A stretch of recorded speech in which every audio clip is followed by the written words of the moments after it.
this video series, the purpose of this is to go from kind of, you've never really used woodworking tools before, or maybe you just use very basic ones. And in 5 projects, you get to a level where you can make something that you won't hate in 20 years. And I think that can be done in 4 or 5 projects, but only if you kind of branch out with each project and sort of take some chances. This is a thinly veiled dovetail tutorial masquerading as a box making tutorial. It is a box making tutorial, but let's start with the dovetails and see where it leads us. You might ask, well, why dovetails? Well, furniture style cabinetry generally is a box, right? I mean, that's the basic platform of a cabinet, is that it's a box.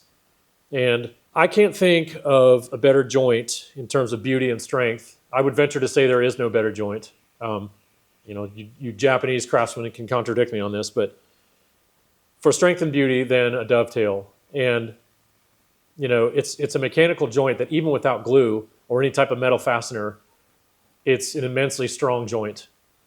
I think that there is a level of intimidation that we've assigned to the cutting of dovetails that makes it so that a lot of aspiring woodworkers never venture into that world. And I think if you can get past that little barrier, that is the gateway to a lot of other joinery. If you can get past that intimidation and just go in and do it. I mean, you know what the best way to learn how to cut dovetails is? It's cutting dovetails. So that's what I hope to do here. I think that you'll see it's not nearly the Archimedean joint that we've been led to believe. I chose a piece of quarter sawn white oak that I've had laying around in the garage along with my whole stash of other lumber from trees that I cut years ago. I marked out in squiggly lines the waste that has defects and things, and then the 2 remaining pieces are going to be the sides and the back and the front. So our next step is we got to go to the joiner, and we have to surface the face of the boards and the edge. The edge right now is totally rough cut. This is straight off the mill. This is basically from the mill. So that needs to be trued. It needs to be 90 degrees to the face, and it also needs to be flat down the length. This surface looks flat, but if you sight down the edge or put a straight edge on it, you can see that it's not. It's got a slight cup in it. I put an initial surface on this years ago after I cut these pieces from logs that I got. This is what it looked like over the years, and that's not really a great indication of what lies beneath. So I put an initial surface on that to kind of find out what I was dealing with, visually speaking. So this is water stains. You look at this and you think, well, this is trash. What can I do with this? But these are actually beautiful pieces of wood, quarter sawn white oak. People pay a lot of money for this. And this guy was throwing them away. So to the joiner. So I figured I'd do a little dry run here because I'm not sure you'll be able to hear me over the sound of the joiner and the dust collector. So my goal right now is to flatten this face. It's got a slight cup in it, and I want to take a few passes over the blades to flatten that out. So this part of the joiner is your in-feed table. This part of your joiner is the out-feed table. When you first start your cut, you want equal pressure, just a little bit of pressure, not like a ton of, you're not trying to Hercules this thing. Equal pressure on the front and the back. As you push it through the blades, you want to shift to where there's a little more pressure here in the front. Again, we're not applying huge amounts of pressure here. And the reason we shift our pressure here is because you've just taken a cut out of this board, and so this flattened part of the board is now your reference point. It's going to reference off the outfeed table. If you keep your pressure here on the rear part of the board, what you're going to end up doing over the course of several passes is you're going to put like a big curve down the length of the board, and that's no good. That's no good for anybody. So why a box? Why not something else? Why not a cabinet or something? Well, the great thing about a box is it's small, and the stakes are not as high as they would be if you're building, something. If you're starting out with something massive right off the bat, well, a lot could go wrong, and then you're out the cost of the materials and the frustration of dealing with just the logistical nature of a big cabinet. So you don't have to spend your life savings on material. you might be saying, because I've seen people make these sorts of comments in videos I've watched before, well, if I had 20,000 million skillion dollars in tools, I could make this too. And it's like, yeah, it would make things easier if you had these kinds of tools. But the thing is, you got to start somewhere. I remember, I think for me, the joy of woodworking came first and the tools followed.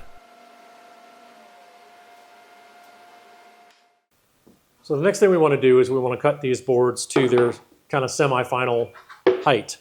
If you think of the box sitting on a table and you think of the height, our box is 5¼ inches without the lid. So 5¼ inches will accommodate the bottom of the box, which we'll make later, and it will allow the lid to close over those dividers and the recipe cards.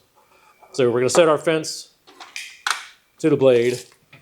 So 5¼ and make sure that you reference the inside of the blade, not the outside, or else you're going to take off whatever the width of the blade is. You're going to take off that much more than you want. So I measure that, then I put my tape measure away, maybe, and then I measure again. I do this pretty much every time I cut anything because the saying exists for a reason. It's because, I'm not the only one that is prone to errors. This saw stop is a great example of what I'm talking about. This is about the best saw you can buy, in my opinion. And the saw stop technology made every other saw in the world obsolete as far as I'm concerned. But my first saw, this is not my first saw. My very first saw was one of those benchtop models I bought for $100 when I still lived in Germany. That thing had so much vibration that there was a constant danger of a piece of wood vibrating itself directly into the spinning blade and being hurled at hypersonic speeds directly at your face.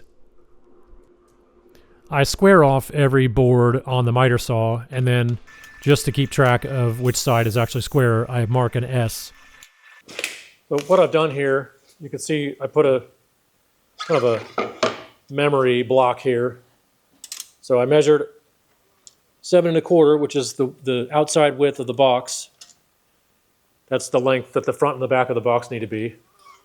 And I don't want to have to measure for, like, let's say I had 16 of these cuts to make. I only have 2 in this case, but if I had 16 cuts to make, that would get really labor intensive to measure that out every time. And also, it would open up the very real possibility of committing a horrible error. So I've placed this block with a little vice grip clamp there.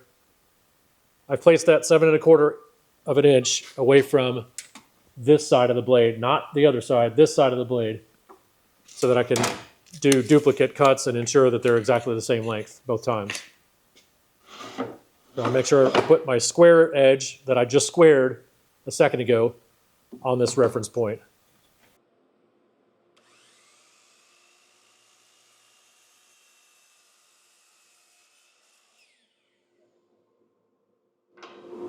And now I can do the same. Put this newly 90-degree cut side, I can put that on the memory block and duplicate my cut.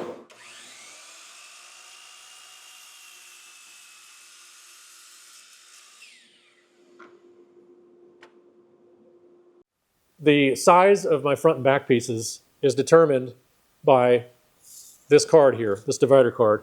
This needs to be able to fit into the completed box, obviously. That'd be quite a unpleasant surprise to get the whole thing assembled and find out this doesn't fit in there. And so I use this to determine my length. Well, don't forget that because these are dovetail joints and the side pieces are going to intermesh into the front and back pieces, you need to account for the width, the thickness of your side pieces in determining what dimension your front and back should be. Now I'm going to cut the sides, and the final dimension I've determined is 5¼ So I reset my little block here.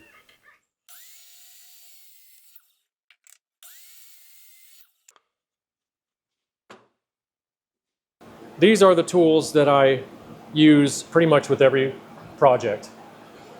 Coping saw, dovetail saw, chisels, marking gauge, marking knife, block plane, mallet, combination square, and tape measure. And like with anything else, there's a wide range of quality. I wouldn't recommend compromising quality with marking tools like this combination square, because there really is a big difference. I mean, a massive difference. You know, for example, at the low end, you can't even be certain that the combination square, which is supposed to be square, is manufactured square. And that's kind of a problem. You can buy all these tools secondhand to start out with if you're so inclined. Personally, I think that it's worth your while to save your money and buy the tools one at a time if you have to. You know, maybe you can't buy them all at once. That's fine. Buy a tool a month, or one tool every 2 months, which is what I did years ago when I started buying hand tools.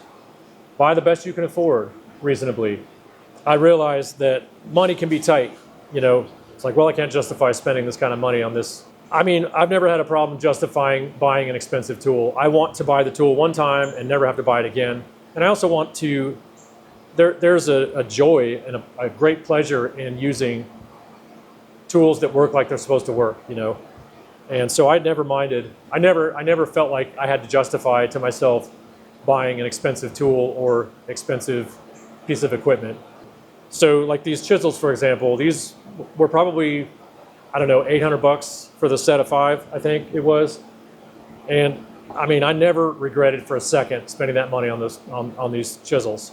They've given me immense pleasure for almost 30 years now. I worked with a lady who was always complaining about her living wage, as she called it. She didn't feel that she made a living wage. I think she made around $25 an hour, which, you know, that's not a lot of money.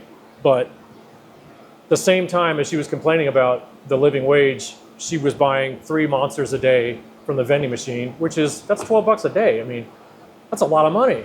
Now, I'm not suggesting that you spend $800 on a set of chisels, although, hey, if you can afford it, I don't think you're going to regret it. I'm just trying to make a point here. You know, there are things in this world, many, many things, that it's not worth spending your hard-earned shekels on. I just don't think tools fall into that category. So that is my tool buying philosophy. Different people have their own philosophies, but, you know, mine is correct, and they're all stupid.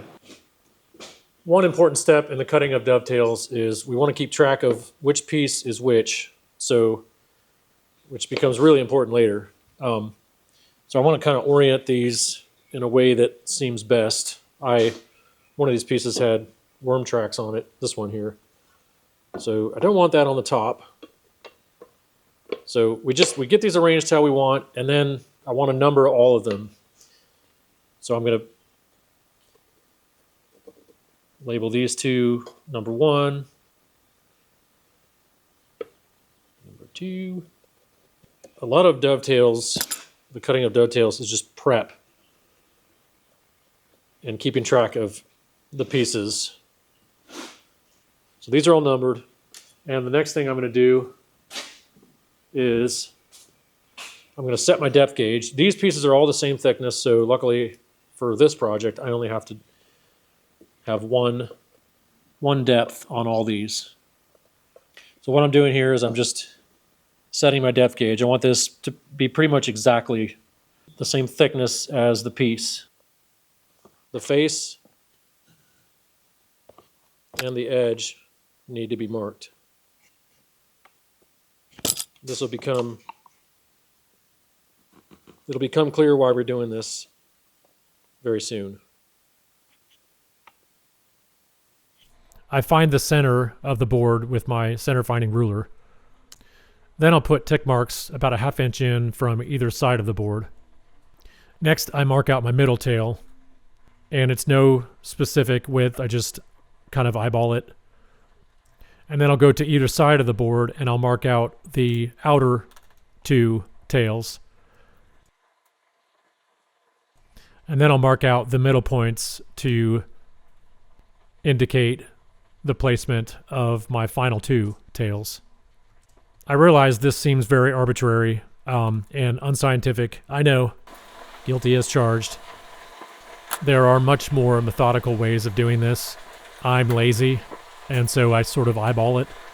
But I've found that there's a certain charm to dovetails that appear to have been cut by hand, rather than ones done on a machine or something. And, well, you know, that's probably just me rationalizing my laziness. And then I just transfer the spacing of these tails to the other remaining boards. So what I do is I put my thumb here.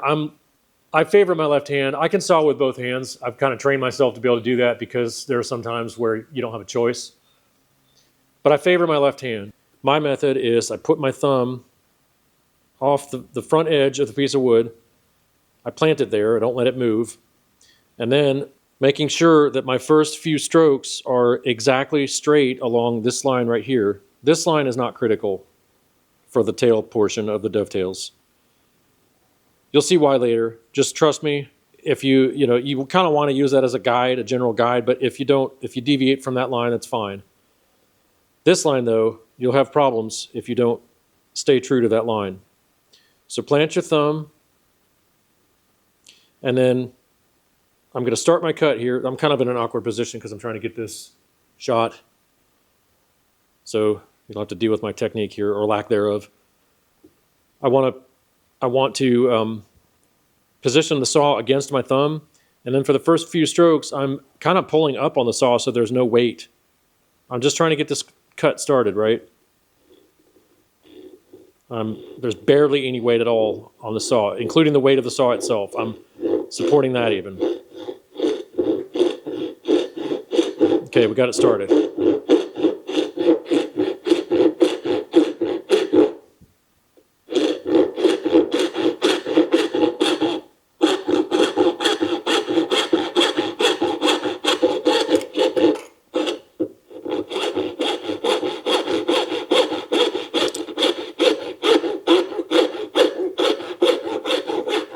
Can you see this one?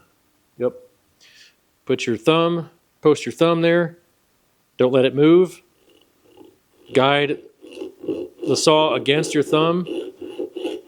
Apply essentially zero weight to the saw until that cut gets started. And now you kind of just let the saw do its work.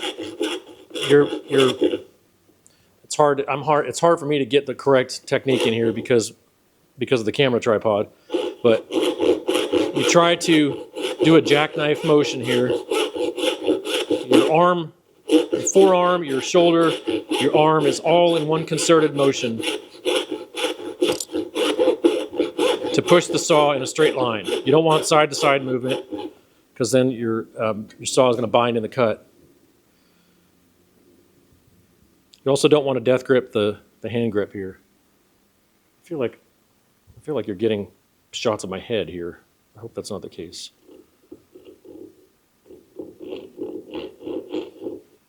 Same thing. You want to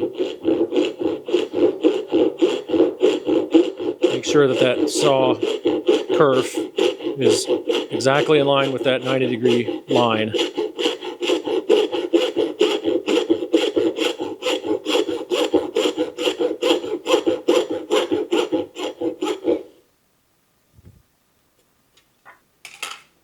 Anyway, so what we've done here is I think we've finished them all out. I'm going to leave this in the vise, and then I'm going to take a coping saw and I'm going to cut out the waste. Now, there's different ways to do this. I don't know. I've settled on this over the years. If you find yourself getting too close to that scribed line, check. Make sure you're not cutting too much off there. We don't want to get too close to that line and then cut into it. Now we got a problem. Already it looks awesome. It's just such a cool look. And this is, when you're cutting dovetails, this is kind of the start of the exciting phase where you start to really see that this is a very cool thing and worth your while. Worth your while to learn. And like I said, we've made 10 cuts already. In what, 5 minutes?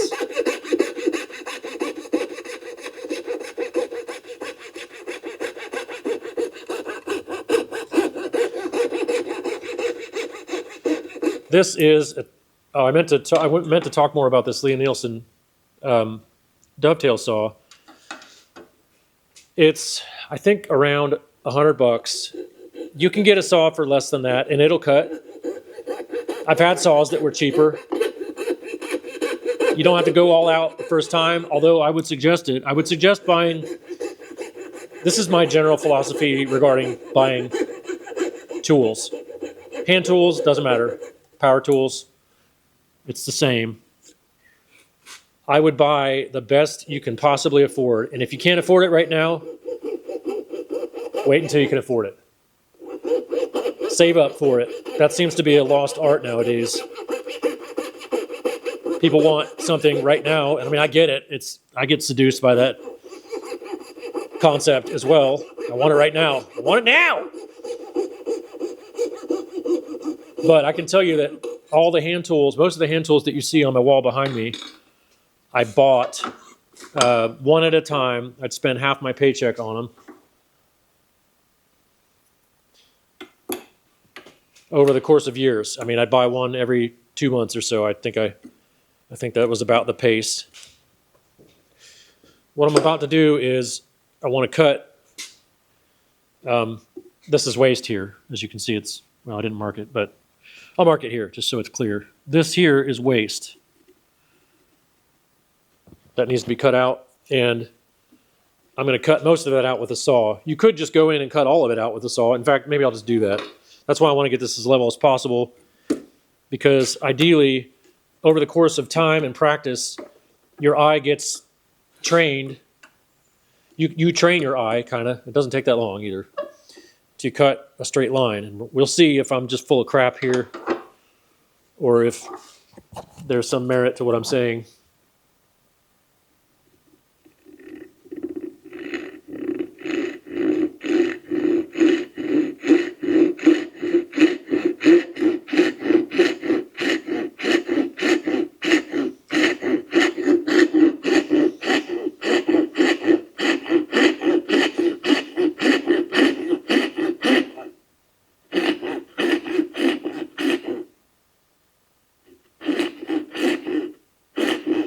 I'm just being real careful not to cut too deep there.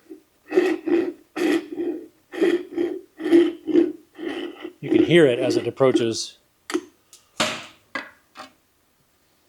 Told you I could cut a straight line. So that removes one step, which is the chisel step, which we'll trim that off later. I'm going to do the same with the other side as well. But I'm going to show you what I typically do. I typically don't saw that. I saw it almost to that scribe line, and then I chop it out with a chisel. So that's what I'm going to do here. It just eliminates a bit of the stress here of getting the angle exactly correct. If you don't get it exactly correct, now you've got a gap you got to fill later with a shim or something. So you can see that I'm not, well, I don't know if you can see it, but let me remove the saw and see if you can see that. Right there, here's our line, our scribed line, and then I'm slightly proud of that line.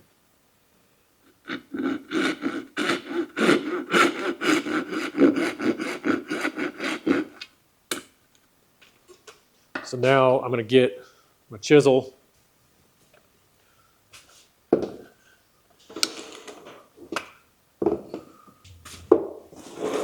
So this is the technique that I normally use.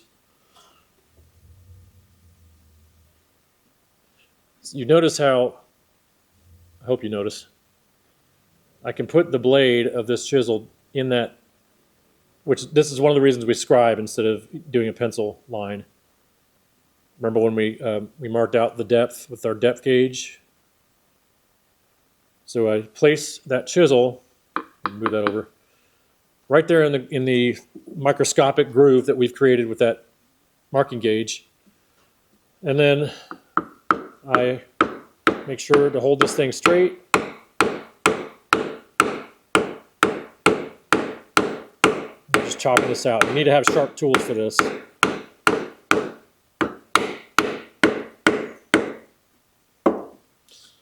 Clean as a whistle. Look at that. So now we got to remove the waste from in there, and we're going to do that with a chisel and a mallet. Don't go and get crazy and put your chisel in that scribed line right off the bat. We want to trim that down first so that there's no wedging action. If you did that, if you put your chisel there for that initial cut, what might happen is that because there's so much stock still in there, you might force the chisel, because there's nowhere for the chisel to go but in, and it might actually open up that scribed line and push that push the bottom of the groove in. We don't want that. We want that line to remain true.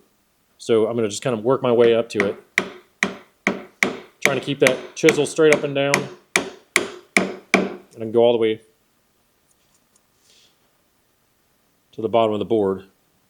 So that's also one of the reasons why we scribe a line instead of doing a pencil line, because this gives the chisel a home to go into, so that we know we've achieved accuracy, and this line that goes all the way across will remain exactly where it's supposed to be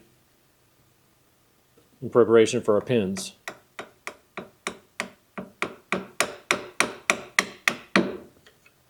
So that's one done. Moving on to the next one. There's a little bit too much meat in there right now for me to put my chisel. I don't want to put my chisel in that scribed line right off the bat. I want to trim some of this away first so that I don't accidentally widen this groove and open up that groove that way into the piece. That's what we don't want. Trying to maintain a 90-degree downward stabbing motion. Maybe take one more cut here.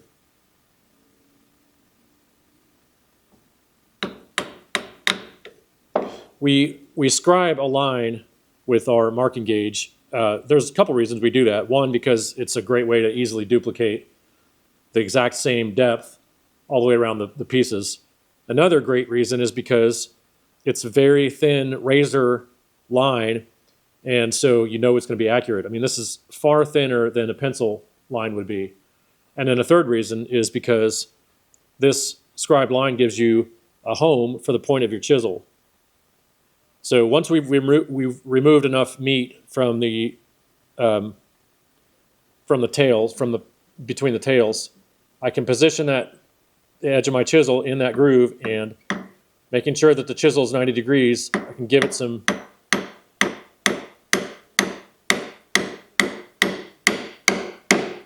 downward stabs. And then there's still a little bit remaining. I'm just going to chop the rest of that out.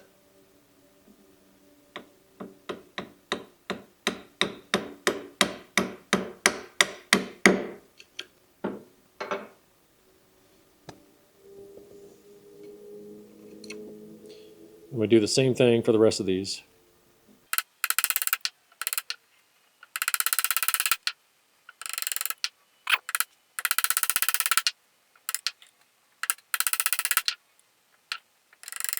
Now I'm going to turn this piece over, and I hope that I have not cut into the inside, but if I have a little bit, I'm not that concerned with it. It's a little box that can't have cut into it too much, because I feel pretty certain that I maintained, a 90-degree stabbing motion there. All right, I think we're ready to mark out our pins from our tails. So the next step here, I'm going to grab a hand plane. This is just how I do it. This is not the definitive must-do method. The hand plane is just a reference. I'm going to line the top of my side piece here even with the hand plane. I'll tighten the vise, move my hand plane a little bit this way. I need to make sure that these numbers this is vital. And you can ask me why I'm so adamant about this. In a PM, I guess. These numbers need to match. That's why we took such care to mark these out. Also, obviously, these edges need to line up. So I'm going to spend a little time, put my readers on because I'm blind. Spend a little time lining these up, making sure everything is good. It's worth your time. Trust me on this. I can use the touch method to make sure that the the edges of the tails line up with the face of our pin piece. Also, that edge needs to line up. Get that all in position and then mess it up. All right, that's pretty good. Sometimes I clamp this down. More often, I just hold it and I take great care to not move it at some point while I'm marking these pins out. And now I'm going to take my marking knife and I'm going to very carefully use the tail as a guide.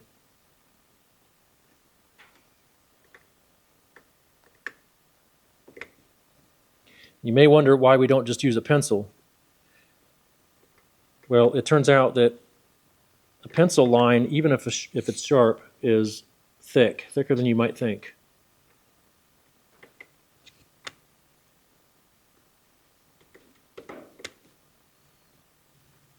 And we're going for precision and accuracy here. I'm still taking... This part is actually somewhat stressful for me, generally speaking, because it's really hard to keep this thing from wandering sometimes, especially when you cut really thin pins. And then so forth. Just on down the line.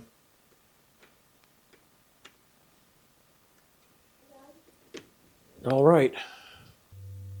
There's a scribe line here for every one of these for every one of these pins. I hope you can see this, because if you can't, I'm going to have to redo this shot. And then there's a pencil line. That's going to be the 90-degree line that I'm following. This is the angled line of the pin that will correspond to the tail. I'm not sure if this is the correct piece, but you get the idea. So for this cut, I need to line up the saw to where it's not on the line, but just a microscopic fraction of a measurement to the right in this case. You can see that I drew my little waist indication lines here. So you want to cut on the side of the waistline, or the side of the scribe line that's the waist area. And you want the teeth to just barely touch the right edge of that scribe line. If you cut any more into it, you're going to have a loose fitting dovetail. So that's what we're attempting to do here. You don't want to be right on that scribe line. And again, we do a few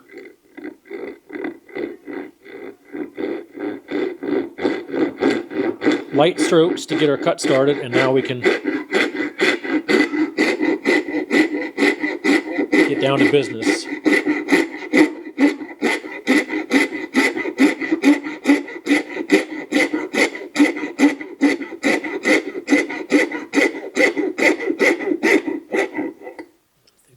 I went down below the line. Oh, that's not good. That is not good. It's not a catastrophe, but it's also to be avoided if possible. I'll cut this one here because I think you can still see it. Let's try not to go down below that line, shall we? Same thing. Line it up, line the teeth up. The edge of the teeth should just barely miss that scribed line.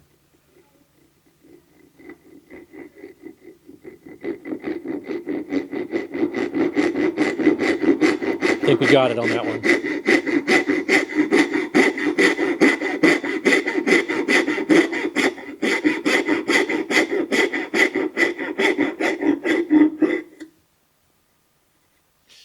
One of the reasons this is not a huge loss is that it's one of the things that give hand-cut dovetails their charm. That you can tell it was cut by hand. That you have a couple of saw marks that are not quite perfect. You want to, you're going for accuracy here, but a little humanity here and there never hurt anybody. It's kind of like that with music too. Our music is so perfect nowadays. Perfectly sterile is what it is. People want to hear a bit of humanity in music. If you listen to old 70s tunes, if you really listen, you can hear time issues, you can hear pitch issues, and yet that's part of the charm. It's a huge part of why we love that music, because it wasn't perfect. You can see that I scribed a line here. These lines all correspond to my tails. And I drew my waist lines to kind of help us visualize here. This is the part that's going to get cut out. When I line my saw up for my cut, I need to make sure that the saw teeth are one fraction of a measurement on the waist side of that scribed line. I don't want to be right on that scribed line, otherwise I'll cut too much material out. This is one of the reasons why we scribe instead of mark with a pencil, because this is a very, very thin line as opposed to a pencil line, which is surprisingly thick. It's thicker than you think, even with a sharpened pencil.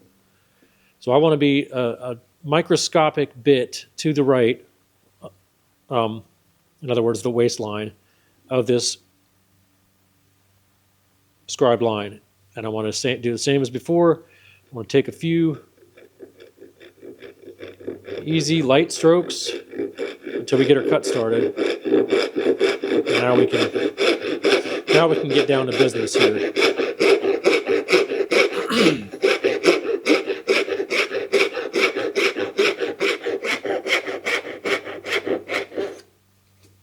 Same with this one. This one is not going to be as clear. Well, I'll wait on that one. Same with this one. I'm on the waist side of that scribed line. Line it up so that I'm just touching the waist side edge of that scribed line.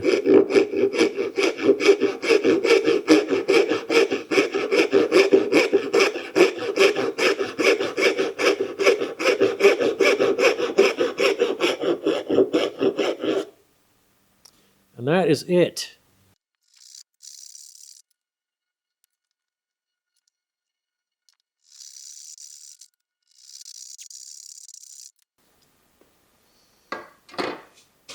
Now we'll cut out the waist, most of the waist with our coping saw like before. Don't let your guard down now and cut that part out by accident. We'll have a pinless dovetail. I remember my first duty station after joining the Army when I was 18, and I remember being bored completely out of my mind. When I think about that now, I'm just astounded about it. I can't imagine being bored now. There are just so many interesting things to do and learn about, like practicing my drums, which was my job in the Army, was to play music, and I should have been practicing.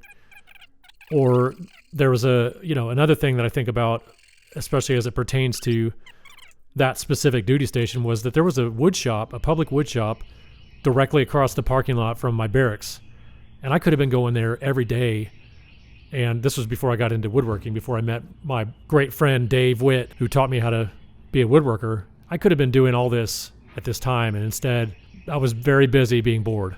Like all Army shops, the thing was full of world-class machinery and tools that I could have been taken advantage of for basically no money at all. The Army used to provide these outlets for soldiers for just that reason, really, to keep soldiers out of trouble and keep them from being bored. I would say at that time I was pretty uncreative, but what's funny is that I think even people that are in an uncreative phase of their life want to be creative. I felt the call of that wood shop, the siren call, and yet I didn't answer. Maybe because I was too shy about going in there and being like, can you show me what I should do? I had no idea how to make anything out of wood, and I didn't know anybody that knew at that time either. So it's a rather intimidating thing, I get it, but you got to take that first step. I did a little dry fit of all four boards, and the three of them fit pretty well, actually. I don't think any pairing is required. This one, it fits pretty tight, and it's a bit worrisome. I don't want to, there's a limit to how much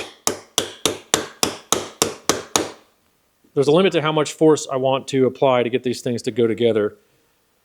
If you apply too much force, you risk, because of the wedging nature of this joint, you risk, splitting the board in half. And that would be a heavy duty bummer. So the idea here would be to get this correct, get the dovetails all correct directly off the saw and chisel. And sometimes that happens. More often, though, there's some pairing to do. Nobody's perfect. Wood is an organic material. Our brains are organic materials.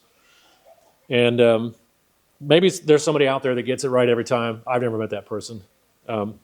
So the challenge now is to kind of figure out, it can be difficult to ascertain the source of the resistance, but we can have clues. You can take this off. You kind of can tell if you use the mallet and you tap in the middle of the board and it goes down on one side, it favors one side over the other. Chances are the side that didn't go down as far is where the culprit is. So that's one clue. Another clue is when you take this off, let me do this real quick.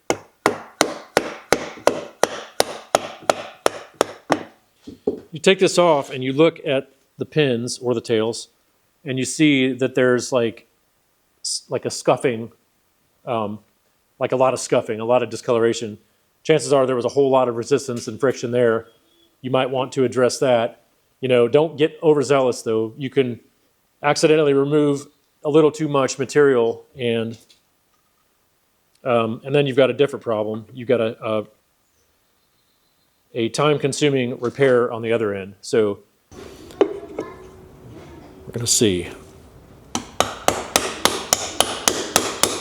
That's promising. Yes. That is a good feeling. That is a great feeling right there. The very first time I cut a set of dovetails, I don't remember what the project was, but I do remember thinking, man, these aren't so bad. There were some gaps. Of course, the fit wasn't perfect, but it was quite a confidence booster. And any gaps that do occur can be fixed. You can use shims that you've cut for the purpose, or, I keep a box of shims around of various widths and thicknesses for just such purposes. Let's see if we can get this thing together. That's about as much force as I would want to use. Well, that is not bad, is it?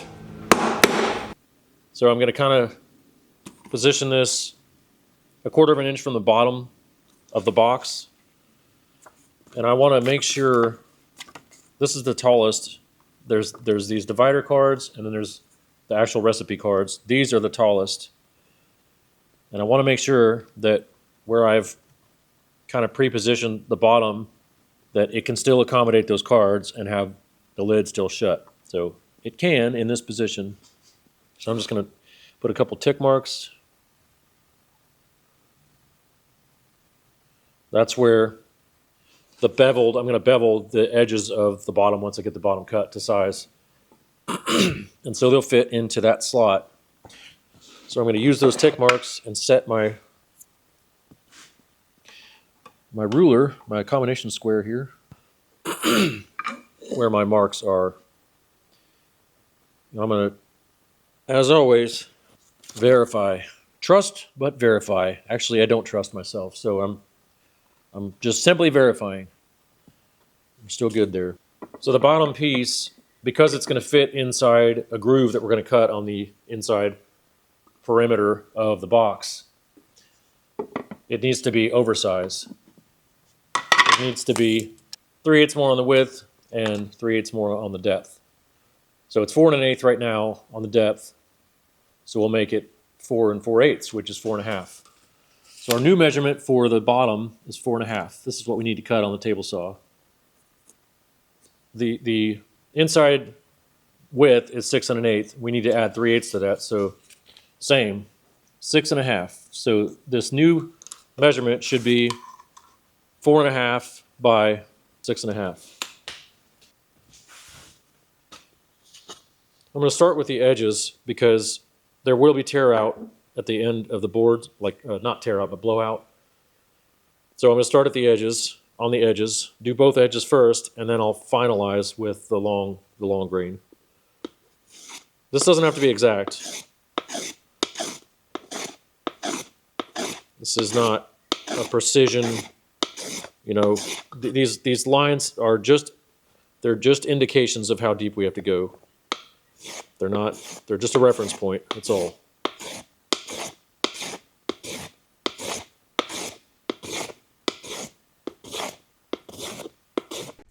There are multiple ways you could do this. You don't have to use a block plane or any kind of hand plane. You can do this on the table saw you could angle the blade and cut it like that, cut it like you'd cut a raised panel. Or you could have it, if you have a raised panel bit for the router, you could do it there. This is just the method I chose because I only have one of these to do. If I had multiple of these that I had to do at the same time, I would find it much less time consuming to do it just on, one of those power tools. But this is much less noisy and pollutes my lungs less. Start with my initial line. These are just transferred from the other side. This will be the top of the bottom piece, if that makes any sense at all, which I know it does, because I'm awesome. I'll give you an idea of what I'm doing here.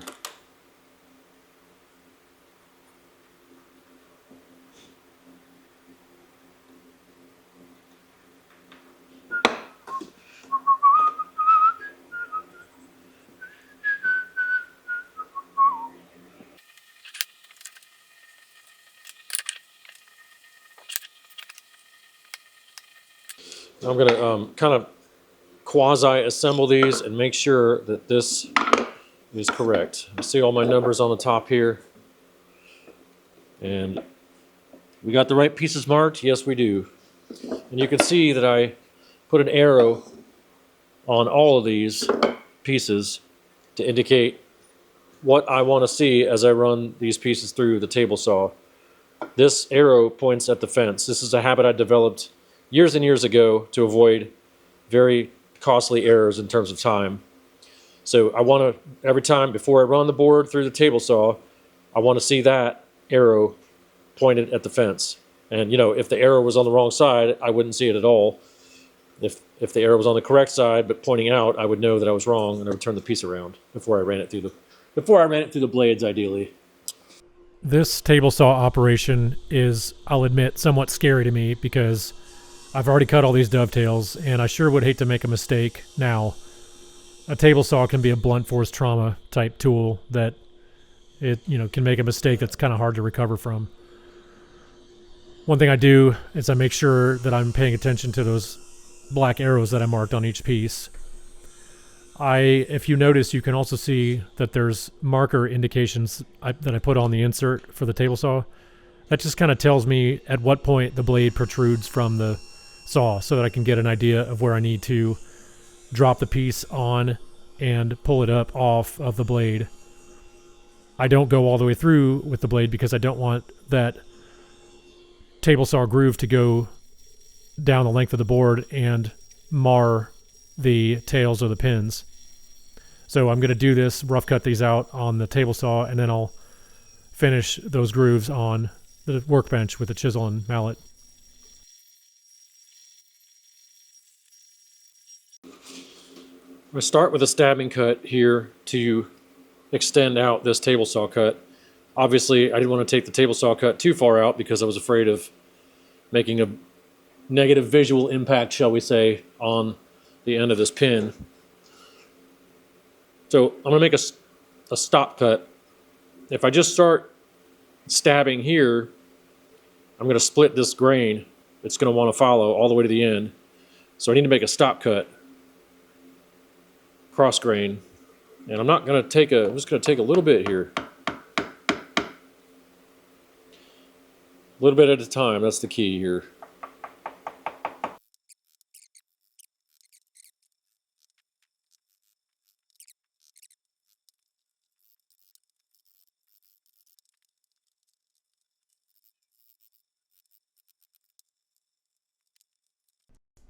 I'm just pre-sanding what's about to be the inside of the box, because that's going to be hard to get to once this thing is glued up. As with almost any glue up that I do, it can be a stressful thing because, you've got a limited time before that glue starts to dry. It definitely doesn't hurt to do a trial run or two. At one point in my woodworking life, when I was super excited, like I remember I ate, breathed, and slept woodworking, and the wood shops in the Army were kind of dying out. I think they were being replaced by video games. People just weren't going, so the Army started closing them down. And the nearest one to me was about 40 minutes away, so I would go there after work. If work ended at 4, I might stay all night. I might leave at 4 and then stay all night there, and I had basically free use of the wood shop even after the normal hours because I was friends with the proprietor there named Wolfgang. And when he would leave for the evening, he would leave me the key and 3 cigarettes. I still remember. And sometimes I would be leaving the wood shop at the wee hours of the morning, and soldiers were just coming in for PT in the morning, and I was leaving to go home. I kind of just want to stop and explain what I'm doing here for a second. So what I did is, what I'm about to do is, I'm about to glue this piece on the back of the box. This is the front of the box.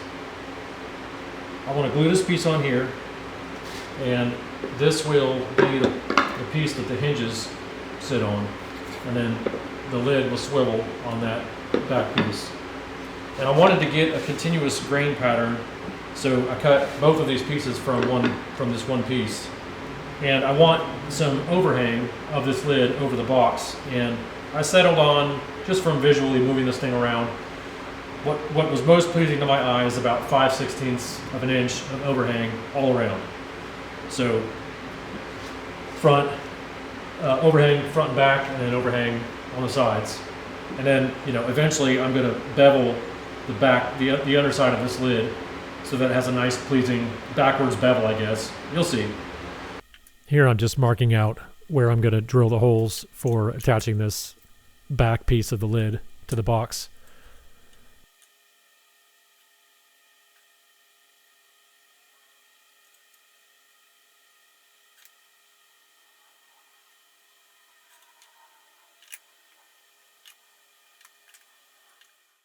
When drilling these holes, make sure to drill halfway down or so the larger holes that are going to be plugged with the dowel, and then once those are drilled, you can drill the smaller holes that will accommodate the shaft of the screws. I make my initial stabbing relief cuts because, again, I don't want to initially place the chisel before I cut anything else. I don't want to initially place it in the far edges of the hinge mortise, because that's just going to drive the edge of that mortise out, and then the hinge is going to have slop. So I make my relief cuts, remove a little material, and then I can go and chop out the perimeter. I've heard the oft-repeated mantra that, I'm just not artistic. In fact, I heard a guy that I enjoy talking to at work. He said, "Yeah, I just don't feel like I'm very artistic." And I actually think that everybody's creative. You just need to unlock it. It just needs exercising. I think it's part of what was meant in the Genesis account when it's recorded that we were created in the image of God. I mean, we have the desire and the ability to create. We just need to exercise it. Naturally, you're not going to feel that creative when you're watching reruns of Beavis and Butthead on your couch with no shirt on while eating an entire bag of barbecue potato chips. You've got to take some of those chances. You've got to practice the stuff that may seem intimidating at first. I mean, there was a time for me, dovetails were very intimidating. I think 1997 or 96, I cut my first dovetails, and I learned from books. It took a long time. It took a while for me to become what I would say, proficient. It's like you spend some short amount of time relatively, learning how to cut the dovetails, and then you spend the rest of your life trying to perfect them. And now I'm just going to put the hinges in there, place them in there temporarily. You could drill them in there on this part of the lid so they stay. But if you like to live dangerously like me, you could do it this way. So all I'm doing is I'm getting the lid properly placed, and then I'm going to mark the edges with my marking knife. So just a little tick mark right on the edge.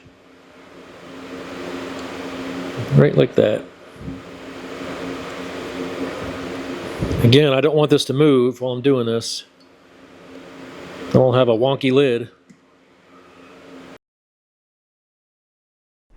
I'm just lining up my little square with the tick marks that I already made and elongating those marks. You could do this by just putting the hinge up and tracing around the hinge with a marking knife, which I'm kind of doing as well. But those hinges are tiny and hard to hold, so. I am blessed to have a whole shop full of world-class tools, but I started out with a hand plane, some crappy chisels, and not much else. And I started buying tools one by one. So it's amazing what you can do with basic tools if you really want to do it. But I think the moral here is don't think that you need a world-class shop full of expensive tools to make something nice. You really don't. I just want to trace around the perimeter here so that I know where the lid meets the box. And this will determine the boundaries of the bevel, the kind of curved bevel that I intend to put on this. And then start going at it. Really, this is just stock removal right now. We're not trying to adhere to, there's no specific profile yet. I drew the curve on the edge there, and eventually that's what we're going to adhere to, but we're going to finalize the profile with sandpaper, I think. This is another operation that could be done on a different tool, like a router, if you have the right router bit. But this is, I've only got one lid to do, a small lid, and a block plane. You could get this done in 10 minutes or so, which is about how long it took. A lot less messy, a lot less noisy, a lot less dust that wants to live in my lungs. I haven't talked about it here, I probably should have, but sharp tools are a must. They're one of the secret weapons that aren't so secret, I guess, of good craftsmanship. A sharp tool is actually much safer than a dull tool, because a sharp tool, while it's sharper, it requires a whole lot less force to get it to do what it's supposed to do. Whereas a blunt tool, the temptation is to force it to do something it doesn't want to do. And then the next thing you know, you slip and you've now got a trip to the emergency room for free at great cost. The great thing about the use of screws in this particular application is that I can apply the glue, and because I pre-aligned the screws and drilled those holes, now that I go to put this piece on with the glue applied, the screws guide the piece into the exact spot that it's supposed to be in. And I can also use the screws as clamps. And now I'm just using a rag from a bucket of water to wipe off the excess glue.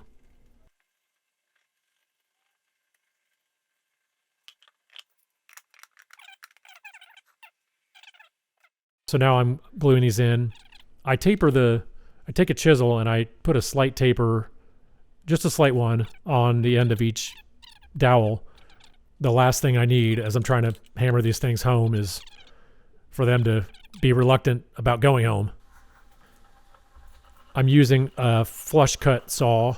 They don't have any set to the teeth, which means you can lay it flat on its face and it won't mar the surface like every other saw would. Yes, I know it's completely unromantic to use a power sander to sand these things flush when I could be hand planing it, but what are you going to do? It's quick. I very reluctantly cut a curve in the top of the lid. This way my wife can still look at the recipe card as she's cooking without having to touch the card itself. I say reluctantly because I really like the grain pattern in the lid, and I feel like that curve disrupts it. I angled the blade of the table saw and then ran a scrap piece through until I felt like it held the card at a satisfactory angle, and just duplicated that on the lid. My go-to finish on most things is a 1/3 mixture of polyurethane, Danish oil, and turpentine. And it's It's a great finish. It's protective. It's easy to use, and it's attractive, which are hard to achieve. I probably have 6 or 7 coats on generally on a project, and it builds up a sheen with each application. And then I leave it on there for 10 minutes or so until it gets almost tacky, not quite tacky, and then I wipe it off with a cloth. This was a long video. I realized that. I didn't go into this intending to make an hour-long video. In fact, I generally try to be as brief as I can without sacrificing clarity. But, and there were a lot of things that I did take out that I wasn't wildly enthusiastic about taking out because I didn't want the video to be too long. The point is, I want to thank you for sticking around if you have. If you haven't, well, you're dead to me. No, I'm just kidding. As always, your comments and your support of the channel really mean a lot to me. I hope that even if you didn't make this exact project, or you never will, I hope that you found something useful in the video itself. Now go and make something awesome.